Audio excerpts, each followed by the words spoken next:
Shalom, selamat pagi Bapak Ibu, saudara-saudara dan keluargaku yang diberkati Tuhan Yesus Kristus. Firman Tuhan pagi ini saya ambil dalam kitab 1 Petrus pasal 3 ayatnya yang ke-7. Demikian firman Allah. Demikian juga kamu, hai suami-suami, hiduplah bijaksana dengan istrimu sebagai kaum yang lebih lemah. Hormatilah mereka sebagai teman pewaris dari kasih karunia, yaitu kehidupan, supaya doamu jangan terhalang. Bapak Ibu saudara-saudaraku, ayat yang tadi kita baca, ada satu kalimat yang menjadi peringatan dan awasan bagi seluruh kaum wanita di mana saja engkau berada. Kalimat itu adalah, hiduplah bijaksana dengan istrimu, perhatikan, sebagai kaum yang lebih lemah. Saudara-saudara sekalian, judul firman Tuhan pagi ini adalah wanita yang tidak putus asa. Saudara-saudara sekalian, Alkitab memang mencatat identitas wanita secara fisik mereka sebagai kaum yang lebih lemah. Artinya apa? Jika dibandingkan dengan pria, maka secara fisik wanita adalah kaum yang lebih lemah. Tetapi jangan takut kaum wanita, jangan takut hai para wanita, secara fisik memang kalian lemah. Ada memang wanita-wanita yang sengaja mengembangkan otot-ototnya sehingga secara fisik wanita itu kuat. Tetapi secara lahiriah, secara alamiah, wanita secara fisik lemah. Tetapi jangan takut, secara fisik wanita memang lemah, tetapi saya mau katakan, secara fungsi engkau adalah pribadi yang kuat, hebat, dan luar biasa. Katakan amin. Kenapa saya mengatakan demikian, saudara-saudara? Alkitab mencatat dalam Keluaran, dalam Kejadian pasal 2 ayat 18, engkau punya identitas yang kuat, yang hebat, engkau sebagai penolong bagi suami dan keluargamu. Kata penolong dalam bahasa Ibrani disebut ezer, saudara, yang artinya penyempurna, pelengkap, yang artinya penguat, pembuat indah, pelindung, dan penjaga dari bahaya. Secara fisik, ya, wanita kaum yang lebih lemah, tetapi dari fungsi wanita penolong, sesuatu yang hebat, wanita pelindung, wanita pelengkap, wanita penyempurna, ezer.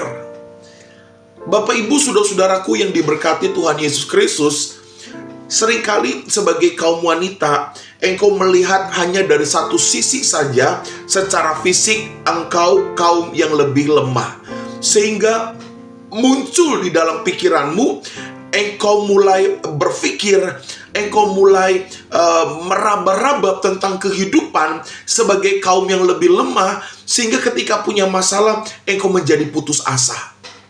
Berapa banyak kaum wanita, ada berapa banyak istri-istri, mereka hidup dalam keputusasaan. Kenapa? Karena fisiknya lemah, tidak bisa berbuat apa-apa. Bapak Ibu saudara-saudara sekalian, saya mau katakan pagi hari ini, hai para wanita, engkau bukan pribadi yang lemah. Engkau punya kekuatan yang besar. Secara fungsi engkau adalah seorang penolong. Karena itu jangan pernah hidup dalam keputusasaan. Tuhan bersama-sama dengan engkau, hai para wanita. Tuhan memberikan kemampuan engkau untuk menjadi pribadi yang kuat, bahkan lebih kuat secara fungsi daripada laki-laki dan juga anak-anak. Saudara sekalian, pagi hari ini kita akan belajar kenapa para wanita hidup di dalam keputusasaan.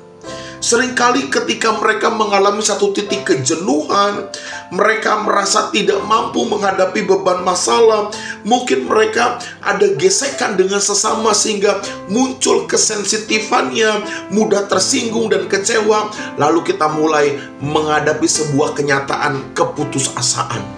Sekali lagi saya mau katakan, hai para istri, hai para wanita, bangkitlah semangatlah.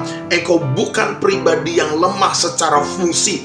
Engkau Ezer, engkau penolong, engkau pribadi yang hebat di mata Tuhan dan juga di mata suami dan anak-anakmu. Sekali saya katakan, hai para wanita, bangkitlah, engkau pribadi yang hebat dan mulia dan berharga di mata Tuhan. Nah, pertanyaan berikutnya adalah, bagaimana kita menjadi wanita yang bisa lepas dari keputusasaan?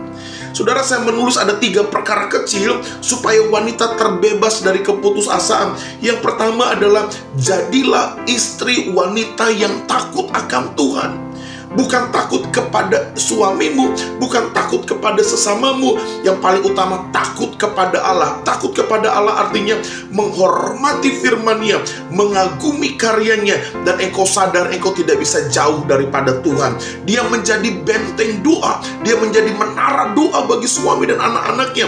Wanita yang kuat adalah wanita yang takut akan Tuhan. Lalu yang kedua, saudara, wanita yang kuat adalah wanita yang selalu bersuka cita, tidak mengeluh dan bersungut-sungut. Ketika menghadapi kejenuhan, ketika merasa tidak mampu, saudara, wanita yang hebat, wanita Ezer, penolong, adalah wanita yang selalu bersuka cita.